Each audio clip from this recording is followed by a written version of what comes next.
ये है क्लास 11 की सोशोलॉजी का चैप्टर 3। इसमें टॉपिक है सोशल इंस्टीट्यूशन में पॉलिटिक्स। पॉलिटिक्स मतलब political institutions. Political institutions are concern with the distribution of power in society. Politics मतलब पावर, और पावर कहाँ अप्लाई होगी? सोसाइटी में, लोगों के ऊपर। और पावर दी किसने है? लोगों ने दी है। Power is the ability of individuals और groups to carry out their will even when oppose by other. Power का मतलब ये है कि हमारी जो मर्जी हम वो करवा लेंगे, चाहे तुम अपोज करो। पावर का लिटरल मीनिंग तो यही है, बट गवर्नमेंट के मतलब के हिसाब से पावर का मतलब ये है कि एबिलिटी ऑफ इंडिविजुअल्स और groups to carry out their will even when oppose by other. But ये लीगल वे में होना चाहिए। पावर अप्लाई हो रही है, गवर्नमेंट अब पावर अप्लाई कर रही है कि आप गलत करोगे तो आपको सज़ा मिलेगी, तो यहाँ पावर अप्लाई हो गई। तुम अपोज करो, तुम्हें सज़ा ना दें, पर हम सज़ा देंगे क्योंकि तुमने गलत किया है।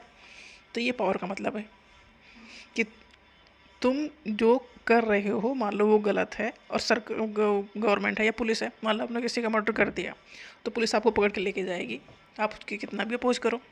तो पावर का मतलब ये है कि आप चाहे जितना अपोज करो, सामने वाला उतना वो काम करवा लेगा। उस मतलब उसके पास इतनी पावर है कि आपको वो उठा के अपने घर, आपके घर से लेके चला जाए। एन इंडिविजुअल और group does not hold power in isolation. मतलब पावर किसी एक इंसान के उसमें नहीं होते। पावर मतलब पूरा ग्रुप, मतलब एक MP या MLA या CM या PM ही, अगर अकेला इंसान चला जाए ना, कोई पावर नहीं है। पावर मतलब एक ग्रुप में है। They hold it in the relation to others. एक अकेला इंसान के मतलब पावर नहीं है। पावर मतलब एक पूरा ग्रुप है। Power is exercise through authority. Authorities legal way में पावर मिली है, तभी वो आप पावर को अप्लाई कर सकते हो, एक्सरसाइज कर सकते हो। मतलब जैसे एक जो पोस्ट है उसकी पावर है, उस इंसान की पावर नहीं है, पोस्ट की पावर है। मतलब उस अथॉरिटी दी है उस पोस्ट ने, जिससे कि आप पावर को यूज कर सको। Authority is that form of power which is accepted as legitimate. Legitimate मतलब लीगल है।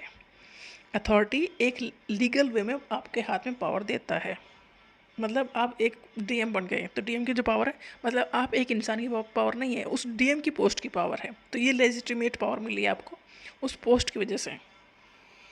People in general accept the power of those in authority as they consider their control to be fair and justified. देखो, हम किसी की power को जब accept करते हैं, जब हमें लगता है कि हाँ ये सही कर रहा है, इसलिए हम एक्सेप्ट करते हैं। हम अपने घरों में बड़ों की बात मानते हैं, क्योंकि हमें पता है, हमें ऐसा लगता है कि वो हमारे भले के लिए कह रहे हैं, तो हम उन्हें अपोज नहीं करते। इसी तरह से हम पावर को एक्सेप्ट करते हैं और उस तरह से काम करते हैं।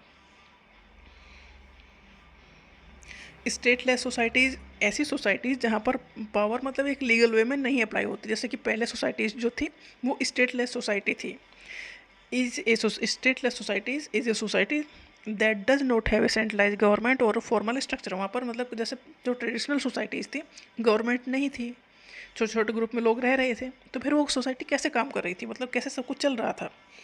तो social order and decision making and are maintain through custom traditions. उन्हें कब वो जुड़े हुए थे, या सोसाइटी काम कर रही थी कैसे? कस्टम के थ्रू, ट्रेडिशंस के थ्रू, किनशिप के थ्रू, मतलब भाईचारा आपस में। और informal institutions rather than laws enforce by state. मतलब कोई लीगल स्ट्रक्चर नहीं है कंट्रोल करने का, तब भी सोसाइटी अच्छे से काम कर रही है। जैसे गांव में अभी भी बड़ों की बात मानी जाती है, जॉइंट फैमिली है या पूरा ग्रुप बड़ों की बात मानता है। वो कोई लीगल सिस्टम नहीं है, वो इनफॉर्मल तरीके से एक पावर एक्सरसाइज हो रही है। डिस्प्यूट भी सेटल हो जाते हैं उनमें। Dispute are settle through traditions, elders और council rather than formal court. जैसे अभी भी पंचायत फैसला करती हैं, वहाँ पर कोर्ट सिस्टम नहीं लगता, पंचायत फैसला ले लेती हैं। Resources and responsibilities are often shared more equally compare to state societies. जो स्टेटलेस सोसाइटी हैं, वहाँ पर जिसकी जिसकी जितनी ज़रूरत है उतने रिसोर्सेज उसे मिल जाते थे, और जो जितना काम कर सकता था वो उतना काम करता था, तो वहाँ पर सबका काम चल जाता था। अब जो स्टेट है, कॉन्सेप्ट ऑफ स्टेट है, the state exist where there is a political operators of government ruling over a given territory. State मतलब पूरा एक कंट्री, मान लो कंट्री की एक टेरिटरी है, और इस टेरिटरी को कंट्रोल करने के लिए एक गवर्नमेंट है जो लोगों ने खुद ने बनाई है। Government authority is backed by a legal system and by the capacity to use military force. Government के पास हमने गवर्नमेंट को इतनी पावर दी है कि वो इम्प्लीमेंट कर सके अपनी पॉलिसीज थ्रू फोर्स। मतलब वो पॉलिसीज अप्लाई करने के लिए या लागू करने के लिए फोर्स भी यूज कर सकते हैं। गवर्नमेंट को ये पावर हमने ही दी है।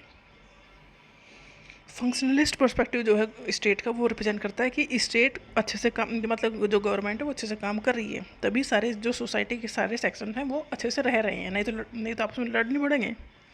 मतलब कंट्री में शांति, इसका मतलब सब इंस्टीट्यूशंस जो भी हैं वो अच्छे से काम कर रहे हैं। कन्फ्लिक्ट पर्सपेक्टिव कहता है कि जो डोमिनेंट सेक्शन ऑफ सोसाइटी है वही रूल बना रहा है और वो उन्हीं की बातें चल रही हैं बस, मतलब जो वो कहते हैं वही चलता है, तो ये कन्फ्लिक्ट हो गया।